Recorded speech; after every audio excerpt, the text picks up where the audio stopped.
Welcome, everyone, to the Real Whovians cast, episode 503. I am your host, Matrix Lord 212, and I'm with Brian. I'm sorry, Brian's not here. Connor. What's up, Connor? Hello. How are you, Connor? All right. What is up, George? Hello.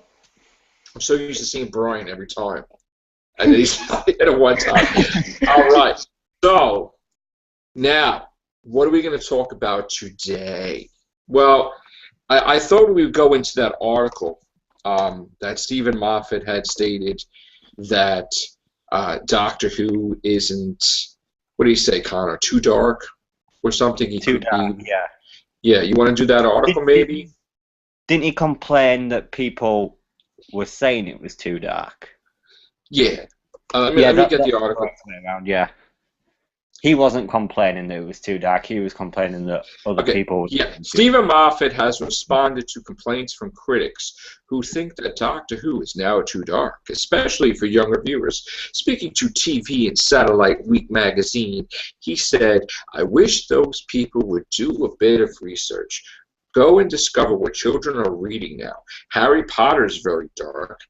All the young adult literature is very dark, and children are dark and serious people." I don't agree with that, and a lot of people I know who work with children don't believe that either. But expanding, yeah, children are not dark, kids are not dark. Expanding in SFX magazine, he points out that Series 8 had plenty of lighter moments. Not all the series was very dark. That's been slightly talked up. People are forgetting Robot of Sherwood, or Time Heist, or In the Forest of the Night, all of which he didn't write. Yeah. Exactly, Moffat. We did lots of silly things. Just because Peter frowned at you during them doesn't mean they're in any way less barking mad than normal. See, he's getting a little bit ridiculous, first of all. Okay? Yeah. Because the overall thing of Series 8 was dark. Okay? Yes, we had other people that wrote stuff that wasn't dark, which was people that are not him. Okay, so obviously he needs to write a little bit lighter than having doom and gloom this season. Maybe he just had a bad year and he just took it out in his pen. They just put it in a doctor's life. I don't know, but it does happen, though. You know, when you are writing as a writer, something could affect your writing style that you're going through in real life that could turn the direction of a book or a script. And it is a possibility that that happened where he wasn't realizing it for Series 8. But anyway, let's continue with this article. So he says, on the tone of last Christmas, he says, we certainly pick up the threads of where we were. We don't just say, oh, we're stepping aside for Christmas to have a party, and then we'll pick up the plot again in episode 1. To be fair, sometimes we've come close to doing that with the Christmas specials. This time you're going to see the consequences of the last things you saw on screen, and it's played out quite seriously.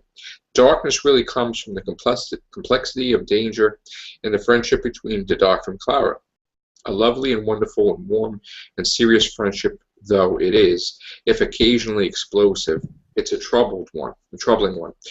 It would be trouble if you saw it. You were Clara's best friend, you'd be saying, he looks barking mad to me. Well, again, Moffat's talking nonsense. What do you say? Yeah, that's full of shit. Yeah. First of all, he can't write. Hello? Hello? I lost everybody. Hello? Oh, no. Okay, 1 second. Well, I know this is going to be a crazy Christmas special, but at least it's not going to be spoon heads. Hello. I lost you guys. Okay. All right. Well, Connor's busy. Why don't you say what you have to say, George? I don't really agree with every episode of Doctor Who being so dark. I think Death in Heaven and Dark Water, I agree with you with the "Don't Cremate Me" part. That was probably a bit too far as well. Right. And I think Moffat's a bit wrong in some of the stuff that he says. I mean, he has a point in some areas, but I don't 100% agree with everything. His episodes are dark. That's what I'm trying to bring out the point. He's saying, oh, he's writing dark this season. You could tell. It's like bleak and gloom and doom and like, really? Like, why you gotta do that for? So, I mean, I don't know why he's writing dark. I mean, maybe he'll be happy and write Series 9 happy. I don't know. But it looks like whatever he's going through, we,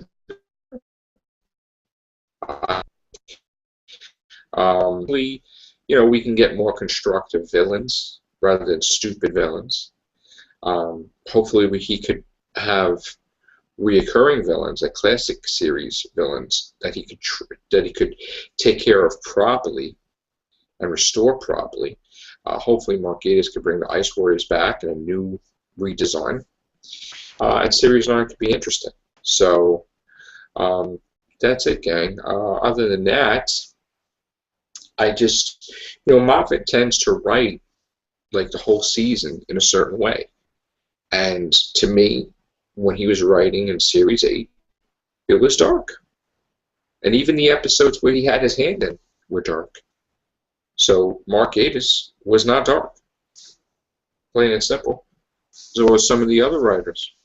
So, and it wouldn't be good if all the stories were the same. If Moffat did the whole season, he did the whole season where nobody else wrote the episodes but him, and it was completely dark, then it would be pretty bad. And thank God for Mark Gatiss with Robot of Sherwood. That's what I say. So, you guys back yet? No? All right, well, this is what we're going to do. I'm going to end the podcast now because we're experiencing technical difficulties. And I do apologize to Connor and George. I know they're having problems. But I'm going to end the podcast now. And we could pick this up possibly later on or tomorrow. All right? So, everyone, thank you very much for your support for over my 3 years on YouTube. Again, I want to thank everybody at the bottom of my heart. Thank you for subscribing. Thank you for watching. And, let's enjoy Doctor Who on Christmas. All right? Take care. Bye for now.